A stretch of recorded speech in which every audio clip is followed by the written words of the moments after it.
हाय। आप सभी फूड से बखूबी वाकिफ होंगे। क्या आप फूड सिक्योरिटी के बारे में भी जानते हैं? नहीं? ओहो। तो आइए फूड सिक्योरिटी को साथ में समझते हैं।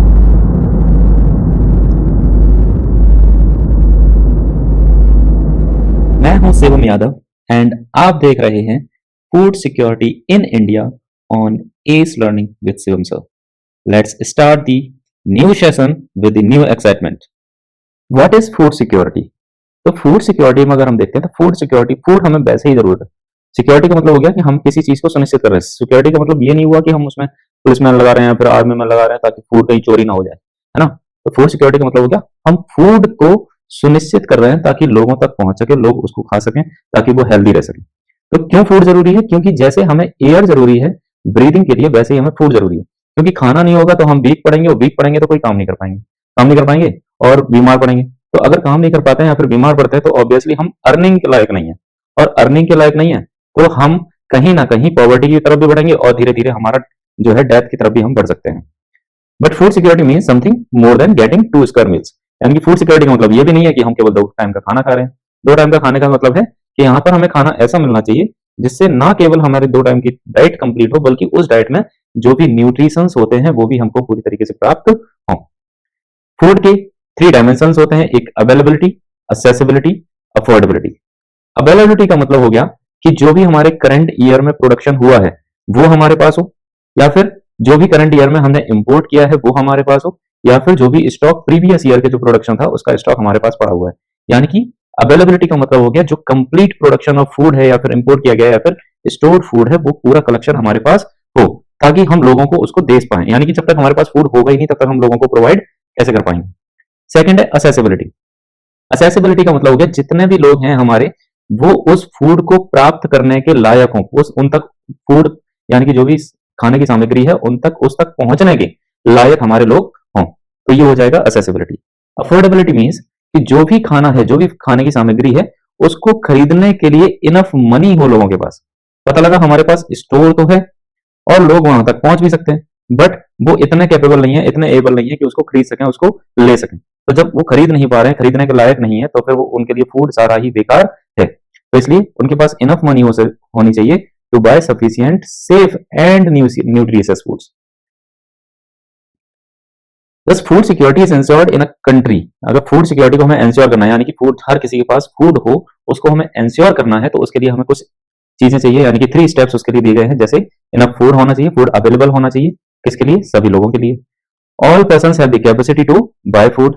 और तीसरा हो जाएगा नो बैरियर। नो बैरियर का मतलब है हमने फूड जो प्रोवाइड कराया है उस तक पहुंचने के लायक वो हों और उसको खरीद सकें, उसको अपने पास ला सकें ताकि वो अपनी डेली की डाइट कंप्लीट कर पाए। ऐसा ना हो कि पता लगा हमने स्टोर तो कर दिया है, लोगों के लिए शॉप्स वगैरह बना दिए, लोग वहां से ले जा सकते हैं, बट बीच में कोई ऐसी रुकावट आ रही है जिसकी वजह से वो ले नहीं पा रहे। जैसे पैसे की कमी, पैसे की कमी है तो लोग वहां तक पहुंच भी जाएंगे तो ले खरीद नहीं पाएंगे, या फिर पैसे भी आ गए तो उनके पास कोई ऐसी अवेलेबिलिटी नहीं है शॉप्स वगैरह की जहां से वो फूड को ले सके। तो ऐसी कंडीशन में उनके लिए वो बैरियर का काम करेगा, तो ऐसे बैरियर नहीं होने चाहिए ना। This is a source which is very important to understand that in 1970s यानी कि 1970 के दशक के टाइम पर जो फूड सिक्योरिटी की डेफिनेशन थी वो बहुत ही छोटे पैमाने पर देखी जाती थी, जिसमें कहना था केवल कि अवेलेबिलिटी हो जाए किसकी? फूड की। फूड स्टफ कुछ भी है तो वो अवेलेबल हो जाए लोगों के पास। ये डेफिनेशन कब थी? 1975। यानी कि हम 2 टाइम का खाना दे रहे हैं लोगों को और वही क्या हो जाएगा? फूड सिक्योरिटी हो जाएगा। बट धीरे धीरे चेंजेस आए और जो हमारे फर्स्ट नोबेल प्राइज विनर थे, इंडिया के फर्स्ट इकोनॉमिस्ट, उनका नाम था अमर्त्य सेन, जिनको नोबेल प्राइज मिला था 1998 में, और उसी के नेक्स्ट ईयर 1999 में इनको भारत रत्न दिया गया। क्यों हुआ ऐसा? क्योंकि अमर्त्य सेन जो थे इन्होंने एक कॉन्सेप्ट दिया नया फूड सिक्योरिटी का।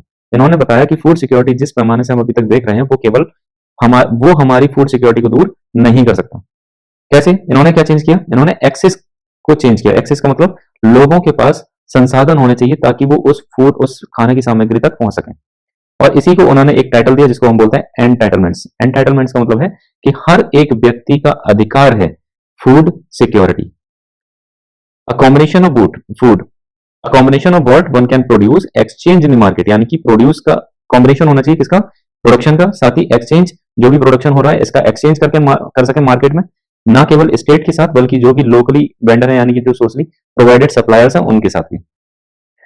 According to this there has been a substantial shift in the understanding of food security. जब ये कॉन्सेप्ट आया उसके बाद में धीरे धीरे लोगों जो ऑर्गेनाइजेशंस थी उन्होंने अपने कॉन्सेप्ट को चेंज करना शुरू किया और यहाँ से एक नया मोड़ देखने को मिलता है 1995 में। The world food summit declare करता है food security at the individual, यानी कि फूड सिक्योरिटी होनी चाहिए इंडिविजुअल लेवल पे, house hold, regional, national and global, सभी लोगों के लिए और हर एक समय के लिए। Physical and economic access, physical access और इकोनॉमिक एक्सेस, इसका मतलब ना केवल वो फूड तक पहुंच सके बल्कि हम इतने भी लायक हों, हम इतने भी एबल हों कि उस फूड को इकोनॉमिकली भी प्रोवाइड कर सकें। इकोनॉमिकली मतलब जैसे अभी हमने पढ़ा कि अवेलेबिलिटी में हम केवल फूड को अवेलेबल करा देंगे तो कोई फायदा नहीं है, वो उस फूड को खरीद भी सकें यानी कि अफोर्ड भी कर सकें। To sufficient, safe and nutritious, यानी कि जितना खाने के लिए जरूरत है, सेफ यानी कि उनके लिए सुरक्षित होना चाहिए, एंड न्यूट्रिशियस फूड होना चाहिए, और यही हमारी डाइट को कंप्लीट करता हुआ नजर आएगा। And food preferences for an active and healthy life. FAO 1996, FAO का मतलब है फूड एंड एग्रीकल्चर ऑर्गेनाइजेशन, 1996 में इसने डेफिनेशन दी थी। और ये किसमें, ये जो एफएओ है इसी ने वर्ल्ड फूड समिट में ये डेफिनेशन हमें प्रोवाइड की थी। The declaration further recognises that poverty eradication, यानी कि पॉवर्टी को खत्म करने के लिए एक एसेंशियल स्टेप है क्या, access to food. Why food security, food security की हमें जरूरत ही क्यों है, क्यों हमें फूड सिक्योरिटी चाहिए, सबको तो अच्छा खासा चल रहा है, फिर क्यों बीच में एक टांग अड़ानी है कि फूड सिक्योरिटी चाहिए। जरूरत है क्योंकि हमारी लाइफ में अच्छा चल रहा है, बट बहुत सारे ऐसे लोग हैं जो 2 टाइम का खाना प्राप्त नहीं कर पा रहे हैं। जैसे पूरा सेक्शन जो हमारी सोसाइटी का है वो हमारी सोसाइटी में सबसे ज्यादा इनसिक्योर है फूड को लेकर। टाइम्स वर्क पर्सन, अगर हम पुअरेस्ट की जैसे हम बात करते हैं, पुअरेस्ट तो है ही, फूड से इनसिक्योर है, बट यहाँ पर एबव लाइन से आने वाले लोग भी कभी कभी ऐसी कंडीशंस बन जाती हैं जहां पर फूड इनसिक्योर हो जाते हैं। जैसे कोई डिजास्टर आ गया, जैसे अभी कोविड-19 आया था तो बहुत सारे ऐसे लोग थे जो 2 टाइम का खाना भी नहीं प्राप्त कर पा रहे थे, मनी था उनके पास, एक्सेस नहीं था, अफोर्डेबल थे, अफोर्ड कर सकते थे, बट उनके पास एक्सेस नहीं था फूड का, अवेलेबिलिटी नहीं थी। तो नेशनल डिजास्टर के टाइम पर कैलेमिटी लाइक अर्थक्वेक हो गया, ड्रॉट हो गया, food flood, tsunami, wide spread failure of crops causing famine, wide spread failure of crops जो होता है उसकी वजह से फेमाइन आती है। तो ऐसी कंडीशन में जो लोग लायक भी हैं, एबल भी हैं फूड को ग्रैब करने के, वो भी फूड 2 टाइम का नहीं खा पाते हैं या फिर उनके पास अवेलेबल नहीं होता है। तो how is food security affected during a calamity, इसी क्वेश्चन का आंसर अभी देखेंगे। क्या है answer, due to a natural calamity से ड्रॉट, ड्रॉट आ गया। अब ड्रॉट जब आता है तो हमें पता है इसकी सफल जो फसल होती है वो सूख जाती है। फसल सूखने का मतलब है कि जो भी अनाज हो रहा था उसमें तेजी से गिरावट देखी जाएगी, और जब अनाज फूड ग्रेन्स में जब गिरावट देखी जाएगी तो हमारे शॉर्टेज होने की वजह से, फूड का शॉर्टेज होने की वजह से हमारे एरियाज अफेक्ट होंगे, और ना केवल एरियाज अफेक्ट होंगे क्योंकि फूड का शॉर्टेज हुआ है और डिमांड तो अभी वही है, और डिमांड वही होने की वजह से प्राइसेस जो है वो अप हो जाएंगे यानी कि बढ़ जाएंगे। और हाई प्राइसेस में होगा क्या, बहुत सारे ऐसे लोग होंगे जो उसको अफोर्ड नहीं कर पाएंगे। If such calamity happens in a wide spread area, यानी कि बड़े पैमाने पर अगर यही कैलेमिटी हो जाती है तो होगा क्या, वहां पर स्टारवेशन जैसी कंडीशन बनना शुरू हो जाएगी। स्टारवेशन मतलब भूखमरी बनना स्टार्ट हो जाएगी, और भूखमरी से ही क्या होता है, फेमाइन की कंडीशन बनती है।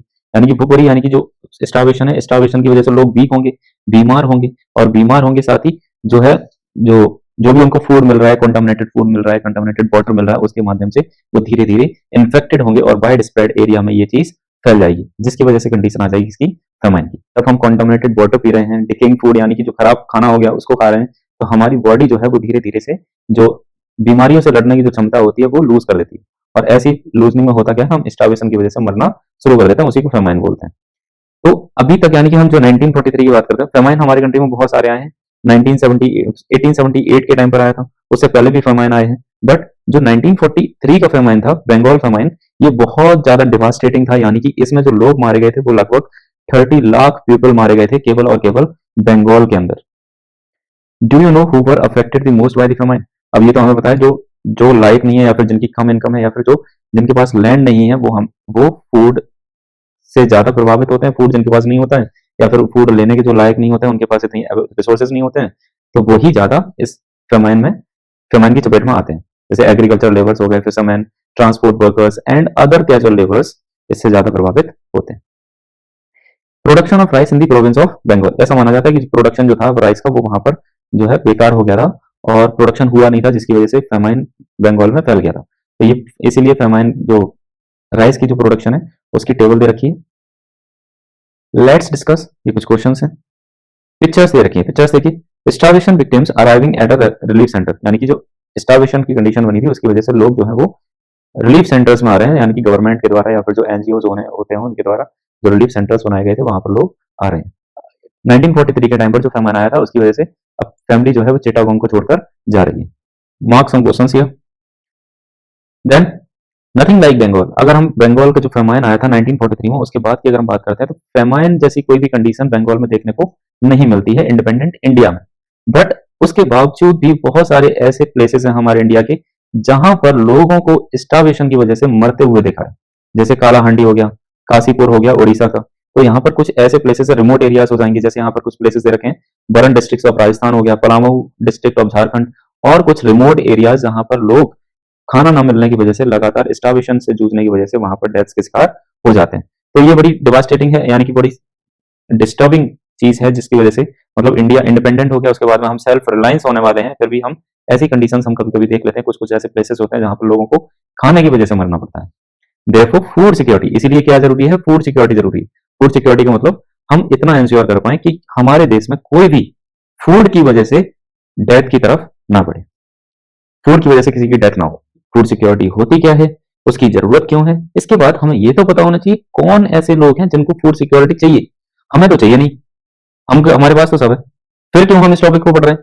भाई हमारे पास सब है, लेकिन कुछ लोग हमारी सोसाइटी में ऐसे हैं जो बहुत ही ज्यादा दिक्कतों का सामना कर रहे हैं, तो उनके लिए हमें फूड सिक्योरिटी चाहिए, और वही उन्हीं लोगों को हम बोलते हैं फूड इनसिक्योर।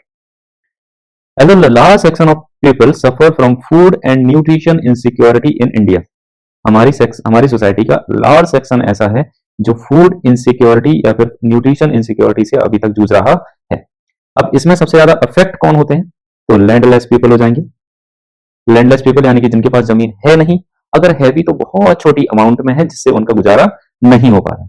या फिर ट्रेडिशनल आर्टिसंस हो जाएंगे, providers of traditional services. Providers of traditional services का मतलब हो गया कि जिनमें हम मशीनों का सहारा नहीं देते, तो उन सर्विसेज को जो प्रोवाइड कराते हैं उनकी बात होगी। That is self employed workers, छोटे छोटे जो सेल्फ एम्प्लॉयड वर्कर्स हैं। डेस्टिट्यूट्स इंक्लूडिंग बेगर्स, यानी कि बेगर्स भी इसमें इंक्लूड है, और डेस्टिट्यूट का मतलब होता है poor. In the urban areas, the food insecure families are those whose working members are generally employed in ill-paid occupations. अगर हम अर्बन एरियाज में बात करते हैं तो अर्बन एरियाज की वो फैमिलीज फूड इनसिक्योर हैं जो इनको इल पेड वर्क मिलता है। इल पेड का मतलब हो गया जितने की उनको जरूरत है वो उतना ही नहीं कमा पा रहे हैं। And casual labour market, casual labour market में जो फैमिलीज वर्क करती हैं उनकी बात हो रही है।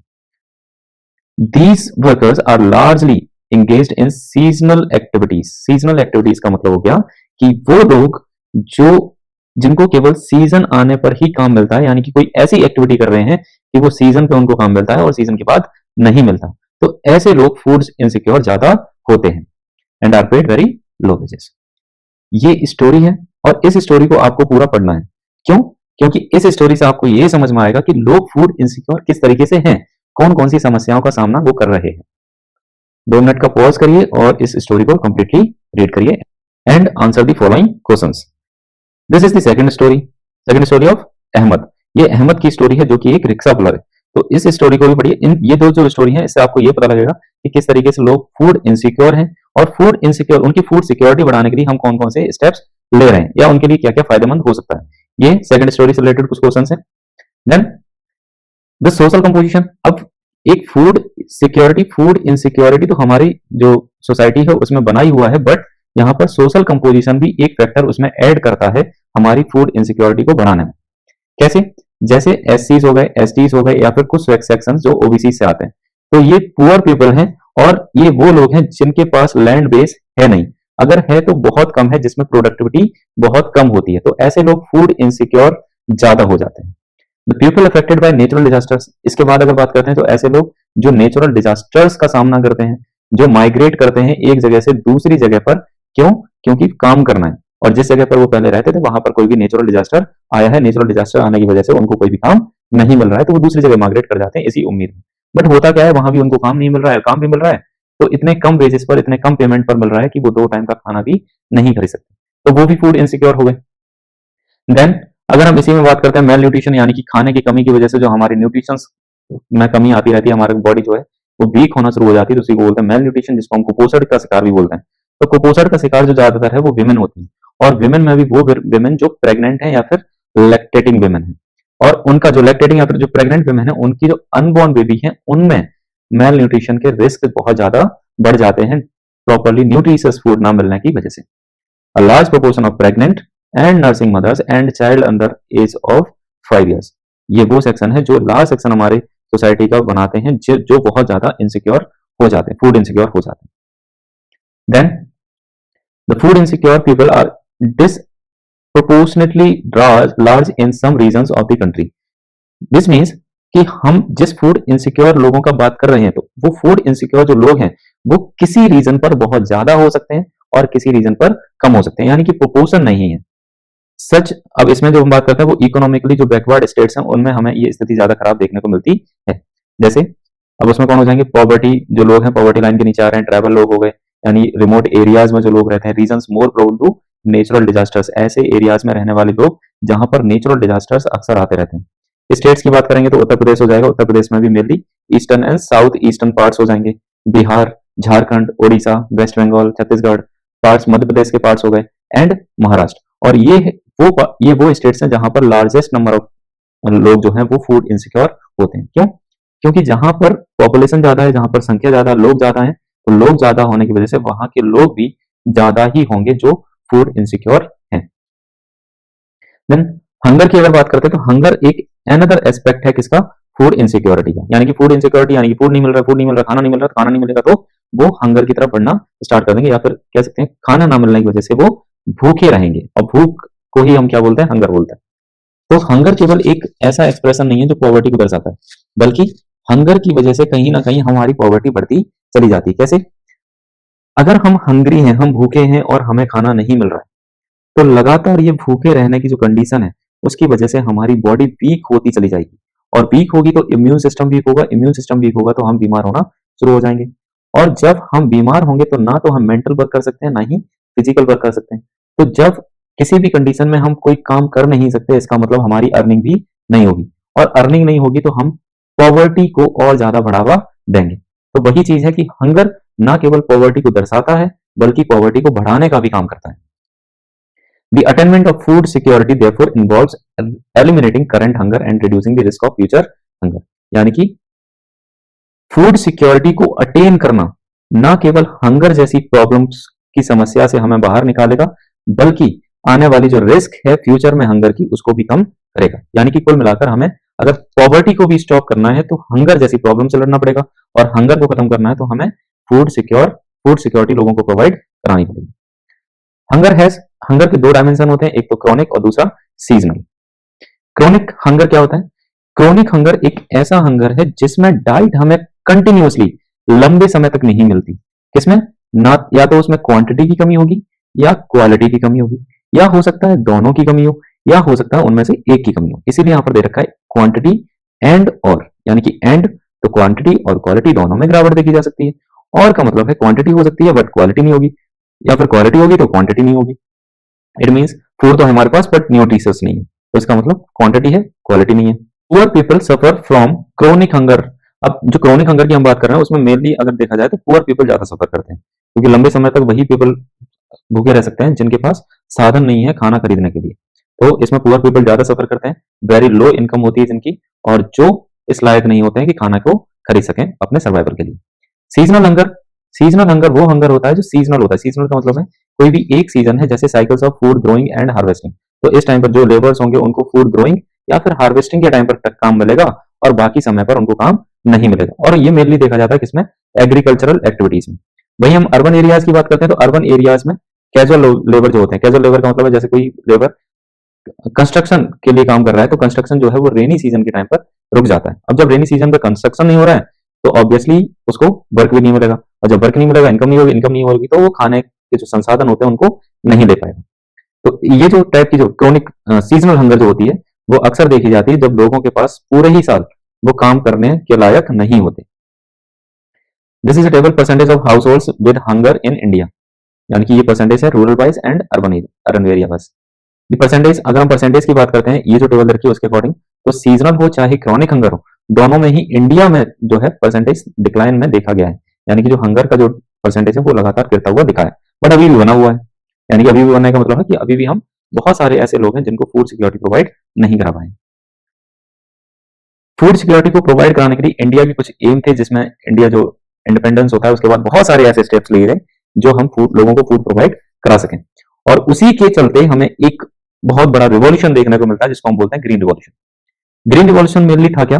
वीट के लिए स्टार्ट किया गया था 1960s में, और ये इंडिया में लागू किया गया था। उस टाइम पर जो प्रधानमंत्री थी वो थी हमारी इंदिरा गांधी जी। तो इंदिरा गांधी जी के द्वारा इसको स्टार्ट किया गया था। तो और जो ग्रीन रिवॉल्यूशन था उसमें बहुत तेजी से जो ट्रिमेंडस इंक्रीज देखा गया था किसमें? व्हीट एंड राइस में। मेनली व्हीट से स्टार्ट हुआ था, देन फिर बाद में जब क्योंकि सक्सेस हमें मिली इसमें, तो उसके बाद में हम राइस पर भी शिफ्ट हो गए।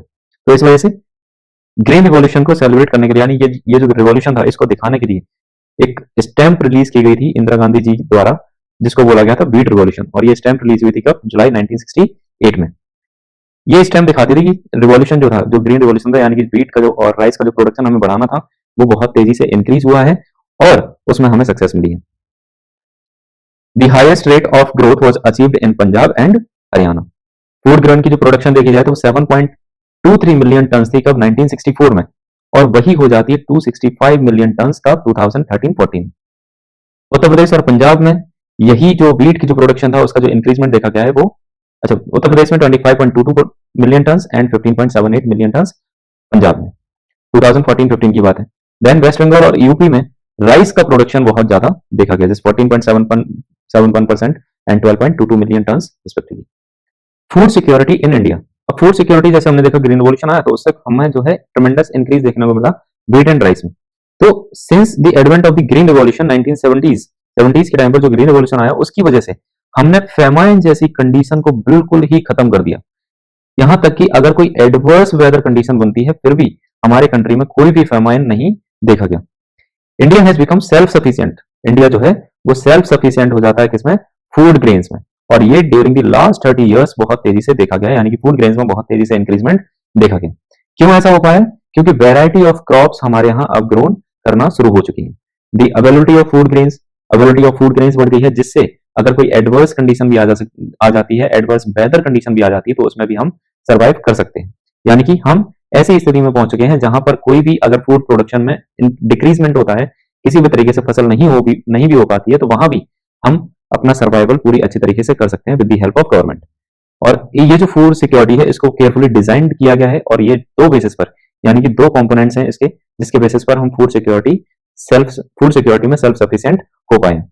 First is buffer stock, second is public distribution system. So first is buffer stock. Buffer stock is the stock of food grains, यानी कि ये वो स्टॉक से ही समझ में आ रहा है, कुछ जमा करने वाली बात है। तो स्टॉक है किसका? फूड ग्रेन्स का, अनाज का। और मेनली ये होता है किसके बारे में? व्हीट एंड राइस के बारे में, जो प्रोक्योर किया जाता है, कलेक्ट किया जाता है किसके द्वारा? गवर्नमेंट के द्वारा। लेकिन गवर्नमेंट डायरेक्ट आके तो करेगी नहीं, तो गवर्नमेंट की एक ऑर्गेनाइजेशन है जो इसको कलेक्ट करती है, जिसका नाम है food corporation of India. Food corporation of India करती है, इसको परचेज करती है फ्रॉम दी फार्मर्स। अब फार्मर्स जो भी स्टेट जहां पर जो प्रोडक्शन है व्हीट या राइस का जो प्रोडक्शन है वो सरप्लस अमाउंट में हो रहा है, तो उन स्टेट से फार्मर्स से इनको व्हीट एंड राइस को खरीद लेती है। लेकिन खरीदती कैसे है? जो भी प्री अनाउंस्ड प्राइस पर। प्री अनाउंस्ड प्राइस का मतलब हो गया जो भी फसल होने वाली है उसका पहले से वो प्राइस बता देते हैं कि इस फसल का, इस यानी कि व्हीट अगर क्रॉप है या फिर राइस का क्रॉप है, तो उस व्हीट का हम पर किलोग्राम कितना पैसा रखेंगे।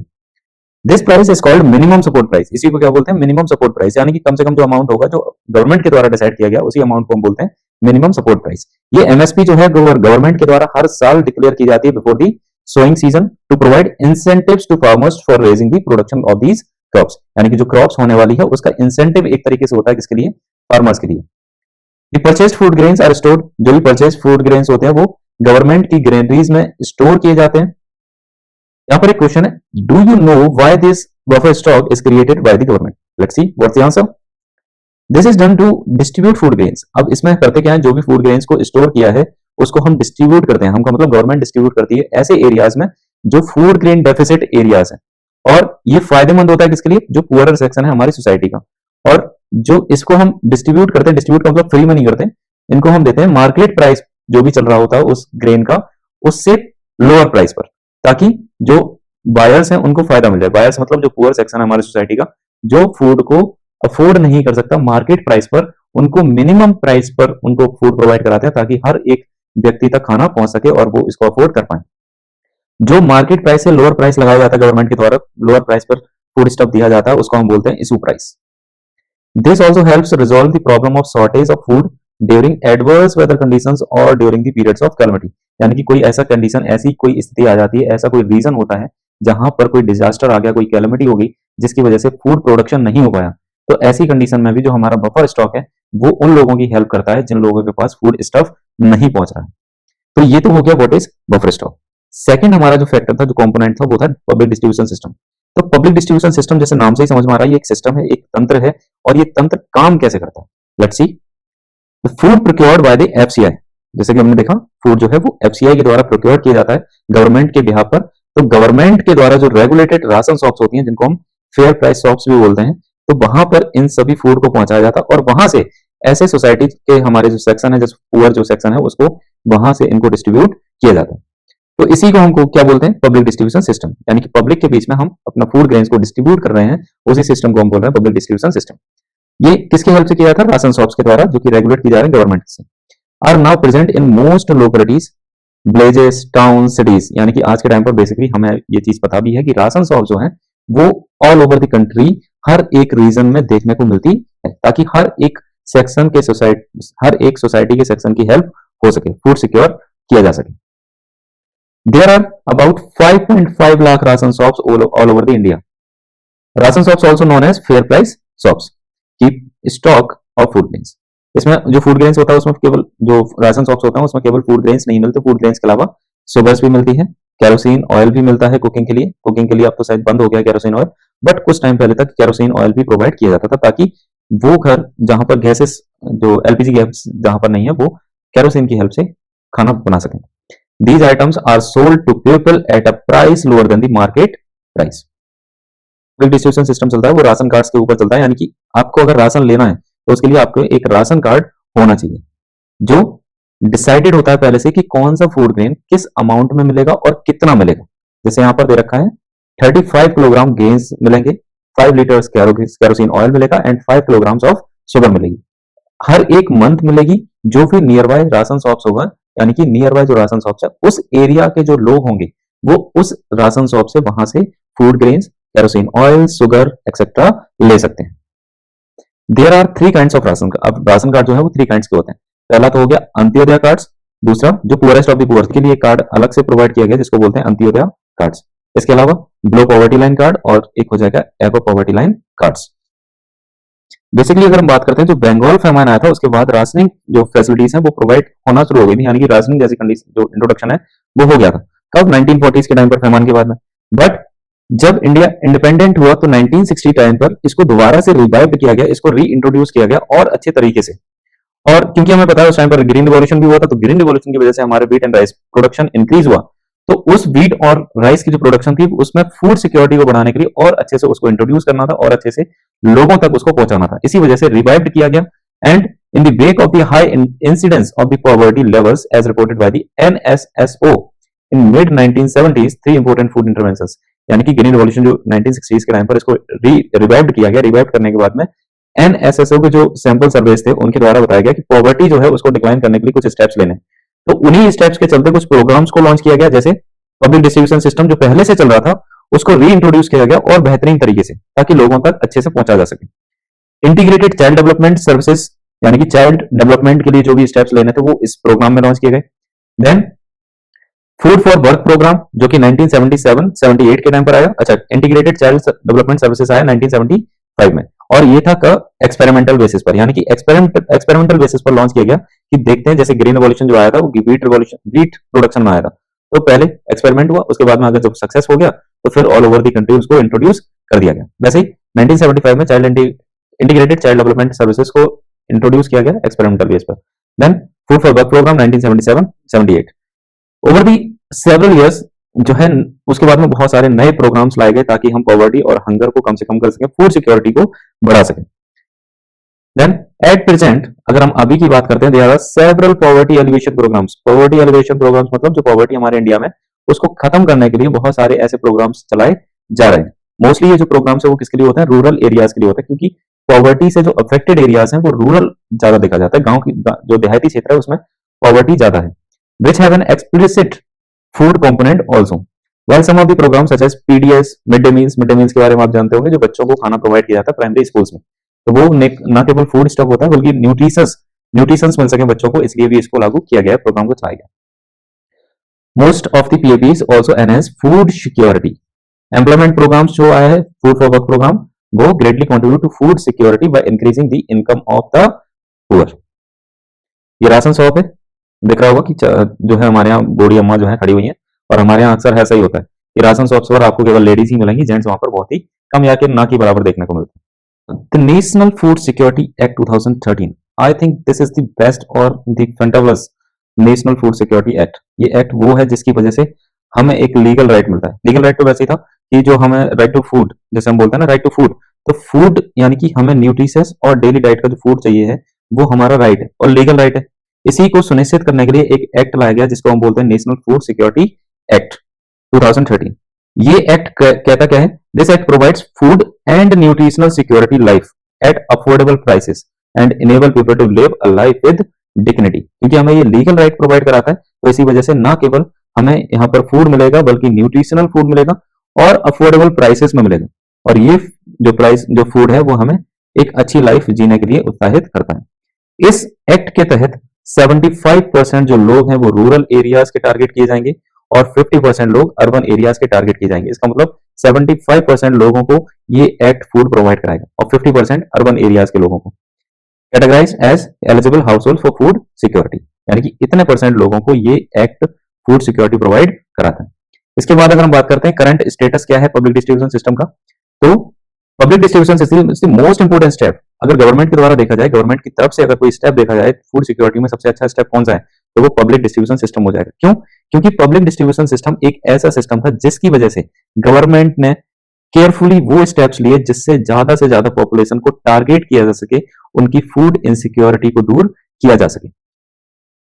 ये जो पीडीएस है इसका जो कवरेज है वो यूनिवर्सल है। यूनिवर्सल का मतलब जितने भी लोग हैं, जितने, अगर पुअर सेक्शन को हम टारगेट कर रहे हैं तो पुअर सेक्शन में कोई भी डिस्क्रिमिनेशन नहीं होगा, भेदभाव नहीं होगा, और वहां पर सभी लोगों को वहां पे फूड प्रोवाइड किया जाएगा, डिस्ट्रीब्यूट किया जाएगा between the poor and the non poor. यानी कि जो कवरेज था पीडीएस का वो पुअर के लिए भी था और नॉन पुअर का भी था, नॉन पुअर के लोगों के लिए भी था।